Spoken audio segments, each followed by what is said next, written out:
got your pen and your notebook and a timer set for 90 minutes. And if you don't have those things yet, press pause on me, go get them and come right back. Hi, and welcome to Write It Out for the week of December 4th, 2022. Write It Out is brought to you by Write for Wellness, for you and for Enliven Muskoka. Enliven Muskoka provides services and programming to anyone whose life has been impacted by cancer. If you can, please consider making a donation to Enliven Muskoka today. So what is Write It Out? Write It Out is 90 minutes of time that you set aside for yourself every week just to write and find out what's on your mind. I'll provide you with a word prompt and a story prompt, and you can use one or both of those prompts to help you with your writing today. The most important thing is to turn off the editor in your head. Don't worry about spelling, punctuation, or grammar. It doesn't even need to make sense. The writing that you do is just for you, and hopefully you can look back on the writing that you've done and find some little gems of wisdom in there for yourself. And what to write? Well, you could write a journal entry, a story, a poem, a letter, a list, a song. Anything at all that's calling to be written is just perfect today.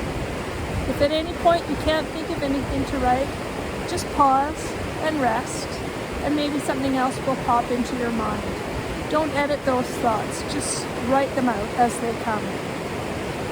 So I do like to begin with a short relaxation.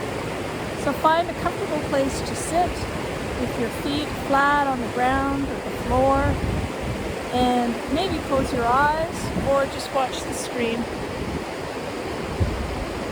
Take a nice deep breath in through your nose, out through your mouth. Relax your eyes, your ears, your jaw. Relax your throat. Relax your shoulders down away from your ears. From your shoulders, follow your arms down into your elbows, relaxing, and from elbows into wrists, and wrists into hands. Feel the heat that's in your hands, feel the aliveness that's there.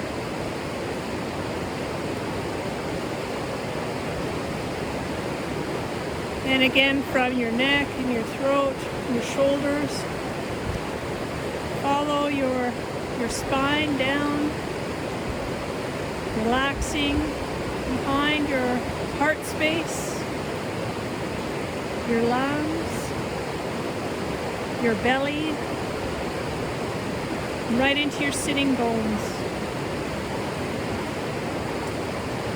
And from sitting bones, relaxing into your chair or into the seat. And follow your hips now. From hips across into knees. Knees down to ankles. And from ankles into feet. And just feel the earth or the ground beneath your feet. Feel a sense of being grounded and that you've arrived. And you're setting this special time apart in your day. And take one more nice deep breath.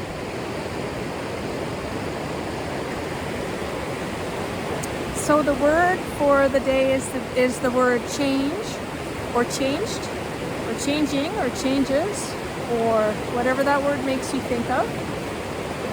And the story prompt is from a very special book, The Voice in the Wild, by Lori Sarkady.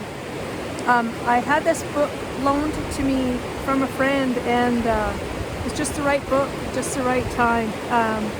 So I hope you enjoy this reading. I really love this book.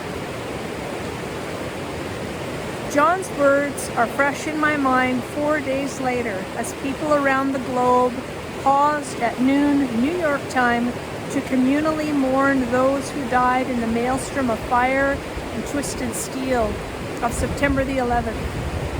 I chose to sit atop a sunny high point on a giant whaleback rock, a short canoe paddle from my house, knees stacked directly over top of one another with my legs pointing behind me, the yoga pose of nobility.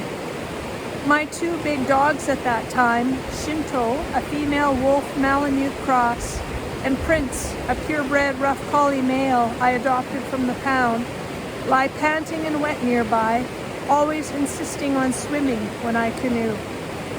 Facing east with my eyes closed to the still blue water and cirrus clouds that stretch before me, I concentrate on the souls of the victims, visualizing them as white figures rising up from darkness, and asking that they be put to their best and highest good and find a safe place from which to do this work. Black flies buzz around my face. Eventually I unravel my legs and walk into the forest. I briefly check around for cranberries, then notice Shinto looking up. There's a raven on top of the spruce. Despite the stillness and quiet, I hadn't heard the usual floop, floop, floop of its powerful wings beating overhead. I turned my back to it and crouched down on the lichen-covered rock to relieve myself. But the raven flies right in front of me, lands on a nearby tree, and starts talking to me. It crows, cocks, gurgles, blips, bloops, coos, tut-tuts, screeches, and wonk-wonks. A one-sided conversation that lasts several minutes. I remain still, listening intently. Eventually, the raven flies back towards the spot where I've been sitting. I follow.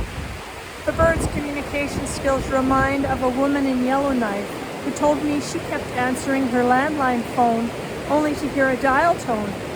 She later discovered a raven outside her open office window had been imitating her phone's ringtone. Ravens, like mynah birds, are renowned for their astonishing array of vocalizations, including the ability to mimic. They are master tricksters. I sit down and begin writing in my journal, but the raven once again flies directly in front of me, landing on a young birch just a few meters away.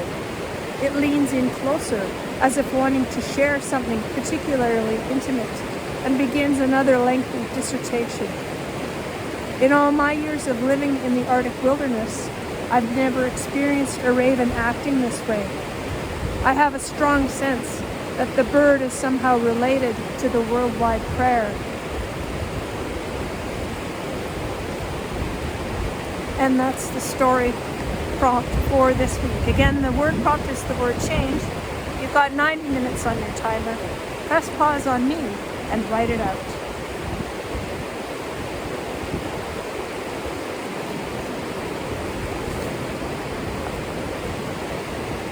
And welcome back. Please be sure to take a moment to thank yourself for showing up for you today.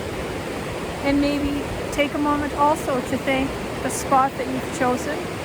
And if you've had any visitors come to you, like a raven, or a blue jay, or a chickadee, or a deer, or a fox, or a cat,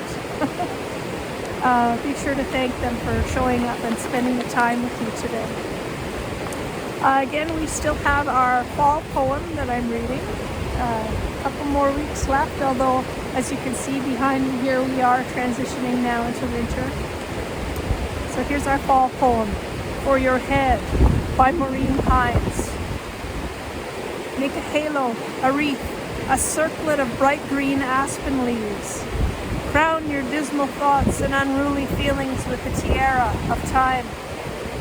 Find small red things, a cranberry or rosehip or yewberry to trim your sorrow-filled week, to be the eyes that your eyes can't see out of. With grass dew, paste a rose petal on your forehead and smear a lick of honey on each earlobe to sweeten whatever you hear. Breathe in jasmine scent to intensify your memories.